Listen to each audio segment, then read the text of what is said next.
네, 수고가 많으십니다. 이 하는 독립과 관련돼서는 뭐 이해운 의원님이나 저나 이 하는 법을 통과시키는데 아마 제일 애를 많이 썼기 때문에 관심이 많지 않나 이제 이렇게 생각이 드는데요. 지금 금리 문제가 가장 큰 관심입니다. 이제 언제 금리를 올릴 거냐, 이제 그 시기가 언제냐, 이제 여기에 가장 관심이 모여져 있는데, 왜 그러면 금리가 중요한지 제가 그래프를 통해서 한번 설명을 간략하게 해보도록 하겠습니다. 자, 2014년 총재님 취임하시고 최경환 부총리가 7월 16일 날 취임을 하죠. 소위 말하는 초이노믹스라는 그 말도 안 되는 얘기를 들고 나오기 시작한 데가 이때부터인데요. 이때부터 이제 8월 달부터 10월, 3월 해갖고 계속해서 금리를 내립니다. 그런데 이 금리를 내리는 이 효과가 경제성장으로 이어졌으면 지금 이렇게 어렵지 않을 텐데, 이 금리를 내려서 이 돈이 다 부동산으로 갔습니다. 그래서 지금 이제 바로 문제가 되고 있는 거죠. 이 당시에 이제 기획재정부는 8월 달에 금리 내리면서 LTV하고 DTI 규제를 같이 완화를 했어요. 결국은 지금 이제 그 후유증 때문에 차입을 통한 부동산 매입으로 이 가계 부채 규모가 이제 대폭 확대된 상황에서 2016년에 지금 이제 가장 높은 상승세를 보이고 있지 않습니까? 그렇죠? 그 상승세가 이제 올해 들어서 조금 꺾였습니다. 자, 그러면 이제 돈을 다시 거둬들여야 되는데, 전 세계적으로 다른 나라들은 경제 호황으로 이제 긴축 재정으로 가야 되는 거고, 우리는 경제 호황이 아니라 이 부동산 버블 때문에 긴축 재정으로 가야 되는 이제 이런 차이점이 있어요. 자, 총재께서는 이 기준금리 인하의 가장 적당한 시점이 언제라고 생각을 하십니까? 기준금리 인상의 가장 적당한 시점. 네. 네, 지금 저희들이 현재 기준금리 수준이 여러 가지 잣대로 봐서 완화적이기 때문에 경기가 본격적으로 회복 국면에 들어간다고 하면 완화 정도를 줄 수 있다는 게 저희 금통위의 기본 스탠스입니다. 그래서 결국 그러면 완화 정도를 줄이는 인상의 시기는 경기 회복세가 견조한 흐름을 보인다고 확인되고, 물가도 또 저희들이 목표 수준에 수렴하는 그런 흐름을 보일 것이라고 하는 좀 확인이 된 시점에 가서는 저희들이 인상을 고려할 수 있다, 이렇게 말씀드립니다. 그러면 물가 인상은 어느 정도가 지금 적당하다고 생각하세요? 물가는 저희들이 중기적인 관점입니다. 현재 물가 수준이라기보다는 중기적으로 물가가 저희들이 타겟으로 정한 2%에 수렴하는 상황. 경제성장률은요? 경제성장률은 일단 잠재 수준을 회복한다고 한다면, 그런 조건이 성립된다면 지금이 완화적이기 때문에 그럼 잠재성장률은 완화의 정도를 조금씩 줄여나갈 필요는 있다, 이렇게 생각하고 그럼 있습니다. 잠재성장률이면은 얼마를 보고 계시는 거예요? 지금 한국은행이 보고 있는 잠재성장 수준은 2.8에서 2.9 수준입니다. 2.8에서 2.9요. 그럼 올해 3%로 올라갈 거라고 예측하셨잖아요? 네. 그리고 내년에는 2.9가 될 것이다. 네. 그렇다면 이 금리 인상 시기가 곧 도래했다라는 것을 의미하는 것이네요? 그렇지만 좀 전에 말씀드렸듯이 지금 현재는 이제 그렇게 보고 있습니다만, 그런 흐름이 그야말로 기조적인 흐름으로 자리 잡을지 그 확인은 필요하다. 그래서 그런 왜냐하면 시간이 미국 연준이 이제 연말쯤에 올릴 거로 지금 예측이 되지 않습니까? 네. 그러면 이 연준의 시기와 같이 가느냐, 아니면 좀 앞서가느냐, 약간 뒤늦게 가느냐, 이 결정이 굉장히 중요한 결정일 것 같은데. 연준의 결정이 저희들 통화정책의 중요한 고려 요소임에는 분명합니다. 그렇지만 딱 그것이 저희들을 구속하는 건 아니라고 말씀을 드립니다. 네.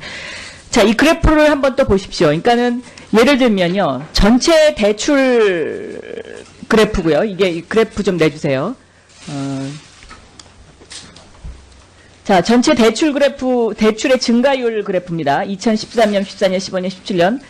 그런데 가계대출 부분만 2016년도에 11.9%를 찍었어요. 그러니까 이게 지금 비정상적으로 가고 있는 거죠. 물론 그 증가세가 꺾이긴 했지만 이게 9.6이면 아직도 전체 대출 증가세보다 가계대출이 지금 엄청나게 높고, 이 가계대출 중에서도 지금 특히 문제가 되는 거는 시중은행의 주택담보대출이 50%를 훨씬 넘는다는 것입니다. 그러면 시중은행도 결국은 부동산 장사로 돈을 벌었다는 소리거든요. 근데 이 부동산 장사로 돈을 버는 시중은행의 이 관행을 바꿔주지 않으면, 이 물꼬를 바꿔주지 않으면 경제성장률 3% 이상을 찍기가 힘듭니다. 지금 현재 상황에서. 그래서 하느니 지금 이 금리를 인상하는 이 문제는 아까 조금 전에 말씀하셨던 것처럼 물가 상승률이나 경제 성장률의 그 어떤 견조세도 굉장히 중요하지만, 이 대출, 그러니까 돈의 흐름의 물꼬를 어떻게 바꿔주느냐, 이것도 저는 굉장히 중요하다고 생각합니다. 예를 들면 한강이 흐르고 있는데 한강의 한 군데를 터버리면 물길이 그쪽으로 가지 않습니까? 근데 지금 시중은행들은 이 물꼬를 주택담보대출로 거의 다 몰고 있습니다. 그러면 이거는 아주 부실한 대출이거든요. 그러니까 그 어떤 경제 성장의 측면에서 봤을 때 이건 비정상적이지 않습니까? 그러니까 이런 것에 대한 한은의 경고가 필요하고, 특히 이제 저희가 아쉽게 생각하는 것은 그 한은 총재께서 최경환 부총리가 인위적인 부동산으로 인한 경기 부양을 책을 썼을 때 한은이 좀 더 거기에 대해서 견고하게 어떤 워닝을 주지 못했다. 이런 부분에 대해서 지금 그 지적이 있는 것입니다. 네. 네, 지금 위원님 지적하셨듯이 가계대출 증가세는 저희들이 상당히 큰 폭으로 늘어나서 금융 안정 측면에서 상당히 걱정되는 면이 많다는 그런 지적에는 저도 전적으로 동의를 합니다.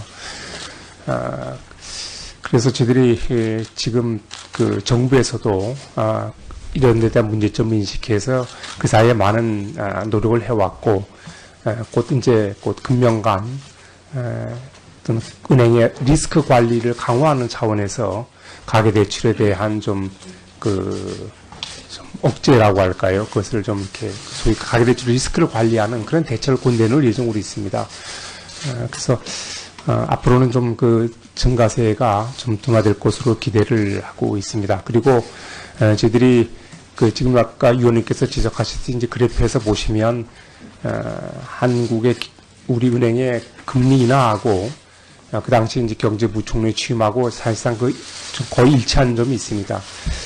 그렇지만 제가 이게 변명이 아니고 조금 오해를 좀 풀기 위해서 말씀드린 것은, 그때 7월 중순경에 아마 부총리께서 취임을 하셨고, 사실상 그 전에 금통위 회의에서 다음 달 금리 인상을 이미 예고를 했었습니다.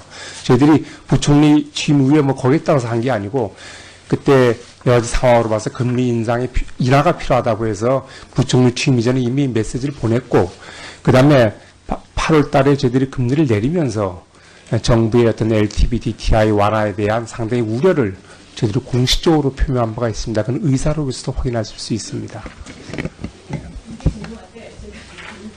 안 됩니다. 예. 다른 분들 다 저 형평성에 맞춰서. 그러면 제가 지금 총리께서 그렇게 핑계를 대시지만, 그 당시에 신문통이요, 왜 한국은행만 말 안 듣느냐, 이런 신문통이 있었습니다. 그러니까 그게 일종의 청와대 압박이죠. 그리고 이 18페이지에 보면요, 가계부채 상황을 종합적으로 점검하여 잠재 리스크를 파악하고 적절한 정책 대안을 제시했다. 이렇게 보고가 돼 있거든요. 그러면 어떠한 적절한 정책 대안을 제시했는지 그 부분을 좀 네, 저희들이 그 사이에 이에 대한 대안을 제시한 것은 사실상 여러 가지가 있습니다. 저희들이 되게 금융안정 상황 점검 회의를 분기별로 하면서 거기에 보고서 형태로 담기도 하고 해서 그런 사례를 그러면 나중에 위원님께 오늘 따로 또 설명토록 하겠습니다. 예, 그렇게 하겠습니다. 네, 수고하셨습니다. 우리 위원님들께 양해 말씀을 드리겠습니다. 주질의에서 질의를 다 못하신 의원님들께서는 보충 질의도 있고 추가 질의가 있습니다. 제가 충분히 그 시간을 드릴 테니까 이렇게 시간 할애를 잘 해주실 것을 양해 말씀을 드리겠습니다. 네, 수고가 많으십니다. 이 하는 독립과 관련돼서는 뭐 이해운 의원님이나 저나 이 하는 예. 법을 통과시키는데 아마 제일 애를 많이 썼기 때문에 관심이 많지 않나 이제 이렇게 생각이 드는데요. 예. 지금 금리 문제가 가장 큰 관심입니다. 이제 언제 금리를 올릴 거냐, 이제 그 시기가 언제냐, 이제 여기에 가장 관심이 모여져 있는데 왜 그러면 금리가 중요한지 제가 그래프를 통해서 한번 설명을 간략하게 해보도록 하겠습니다. 자, 2014년 총재님 취임하시고 최경환 부총리가 7월 16일 날 취임을 하죠. 소위 말하는 초이노믹스라는 그 말도 안 되는 얘기를 들고 나오기 시작한 데가 이때부터인데요. 이때부터 이제 8월 달부터 10월, 3월 해갖고 계속해서 금리를 내립니다. 그런데 이 금리를 내리는 이 효과가 경제 성장으로 이어졌으면 지금 이렇게 어렵지 않을 텐데 이 금리를 내려서 이 돈이 다 부동산으로 갔습니다. 그래서 지금 이제 바로 문제가 되고 있는 거죠. 이 당시에 이제 기획재정부는 8월 달에 금리 내리면서 LTV하고 DTI 규제를 같이 완화를 했어요. 결국은 지금 이제 그 후유증 때문에 차입은 이 물꼬를 주택담보대출로 거의 다 몰고 있습니다. 그러면 이거는 아주 부실한 대출이거든요. 그러니까 어떤 경제 성장의 측면에서 봤을 때 이건 비정상적이지 않습니까? 그러니까 이런 것에 대한 한은의 경고가 필요하고 특히 이제 저희가 아쉽게 생각하는 것은 한은 총재께서 최경환 부총리가 인위적인 경기 부양 부동산으로 인한 경기 부양을 책을 썼을 때 한은이 좀 더 거기에 대해서 견고하게 어떤 워닝을 주지 못했다. 이런 부분에 대해서 지금 지적이 있는 것입니다. 네.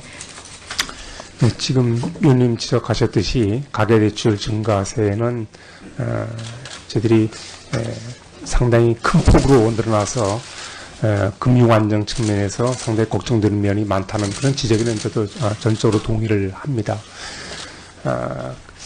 그래서 저희들이 지금 정부에서도 이런 데 대한 문제점을 인식해서 그 사이에 많은 노력을 해왔고 곧 금융간 또는 은행의 리스크 관리를 강화하는 차원에서 가계대출에 대한 좀 억제라고 할까요? 그것을 좀 이렇게 소위 가계대출 리스크를 관리하는 그런 대책을 곧 내놓을 예정으로 있습니다. 그래서 앞으로는 좀 중기적으로 물가가 저희들의 타겟으로 정한 2%에 수렴하는 상황. 경제성장률은요? 경제성장률은 일단 잠재 수준을 회복한다고 한다면 그런 조건이 성립된다면 지금이 완화적이기 때문에 그럼 잠재 그 완화의 성장률은 정도를 조금씩 줄여나갈 필요는 있다 이렇게 생각하고 그럼 있습니다. 잠재 성장률이면은 얼마를 보고 계시는 거예요? 지금 한국은행이 보고 있는 잠재 성장 수준은 2.8에서 2.9 수준입니다. 2.8에서 2.9요. 그럼 올해 3%로 올라갈 거라고 예측하셨잖아요? 네. 그리고 내년에는 2.9가 될 것이다. 네. 그렇다면 이 금리 인상 시기가 곧 도래했다라는 것을 의미하는 것이네요. 좀 전에 말씀드렸듯이 지금 현재는 이제 그렇게 보고 있습니다만 그런 흐름이 그야말로 기조적인 흐름으로 자리 잡을지 확인은 필요하다. 그래서 그런 확인하는 왜냐하면 시간이 네, 미국 연준이 이제 연말쯤에 올릴 거로 지금 예측이 되지 않습니까? 네. 그러면 이 연준의 시기와 같이 가느냐 아니면 좀 앞서가느냐 약간 뒤늦게 가느냐 이 결정이 굉장히 중요한 결정일 것 같은데 연준의 결정이 저희들 통화정책의 중요한 고려 요소임에는 분명합니다. 그렇지만 딱 그것이 저희들을 구속하는 건 아니라고 말씀을 드립니다. 네. 자, 이 그래프를 한번 또 보십시오. 그러니까는 예를 들면요. 전체 대출 그래프고요. 이게 그래프 좀 내주세요. 자, 전체 대출 그래프, 대출의 증가율 그래프입니다. 2013년, 14년, 15년, 17년. 그런데 가계대출 부분만 2016년도에 11.9%를 찍었어요. 그러니까 이게 지금 비정상적으로 가고 있는 거죠. 물론 그 증가세가 꺾이긴 했지만 이게 9.6이면 아직도 전체 대출 증가세보다 가계대출이 지금 엄청나게 높고, 이 가계대출 중에서도 지금 특히 문제가 되는 거는 시중은행의 주택담보대출이 50%를 훨씬 넘는다는 것입니다. 그러면 시중은행도 결국은 부동산 장사로 돈을 벌었다는 소리거든요. 근데 이 부동산 장사로 돈을 버는 시중은행의 이 관행을 바꿔주지 않으면, 이 물꼬를 바꿔주지 않으면 경제 성장률 3% 이상을 찍기가 힘듭니다. 지금 현재 상황에서. 그래서 하느니 지금 이 금리를 인상하는 이 문제는 아까 조금 전에 말씀하셨던 것처럼 물가 상승률이나 경제 성장률의 그 어떤 견조세도 굉장히 중요하지만, 이 대출, 그러니까 돈의 흐름의 물꼬를 어떻게 바꿔주느냐, 이것도 저는 굉장히 중요하다고 생각합니다. 예를 들면 한강이 흐르고 있는데 한강의 한 군데를 터버리면 물길이 그쪽으로 가지 않습니까? 근데 지금 시중은행들 통한 부동산 매입으로 이 가계 부채 규모가 이제 대폭 확대된 상황에서 2016년에 지금 이제 가장 높은 상승세를 보이고 있지 않습니까? 그렇죠? 그 상승세가 이제 올해 들어서 조금 꺾였습니다. 네. 자, 그러면 이제 돈을 다시 거둬들여야 되는데, 전 세계적으로 다른 나라들은 경제 호황으로 이제 긴축 재정으로 가야 되는 거고, 우리는 경제 호황이 아니라 이 부동산 버블 때문에 긴축 재정으로 가야 되는 이제 이런 차이점이 있어요. 자, 총재께서는 이 기준금리 인하의 가장 적당한 시점이 언제라고 생각을 하십니까? 기준금리 인상의 가장 적당한 시점. 네. 네, 지금 저희들이 현재 기준금리 수준이 여러 가지 잣대로 봐서 완화적이기 때문에 경기가 본격적으로 회복 국면에 들어간다고 하면 완화 정도를 줄 수 있다는 게 저희 금통위의 기본 스탠스입니다. 그래서 결국 그러면 완화 정도를 줄이는 인상의 시기는 경기 회복세가 견조할 흐름을 보인다고 확인되고, 물가도 또 저희들이 목표 수준에 그 수렴하는 그런 흐름을 보일 것이라고 하는 좀 그 확인이 된 시점에 가서는 저희들이 인상을 고려할 수 있다, 이렇게 그러면 말씀드립니다. 물가 인상은 어느 정도가 지금 적당하다고 생각하세요? 물가는 저희들이 중기적인 관점입니다. 현재 물가 수준이라기보다는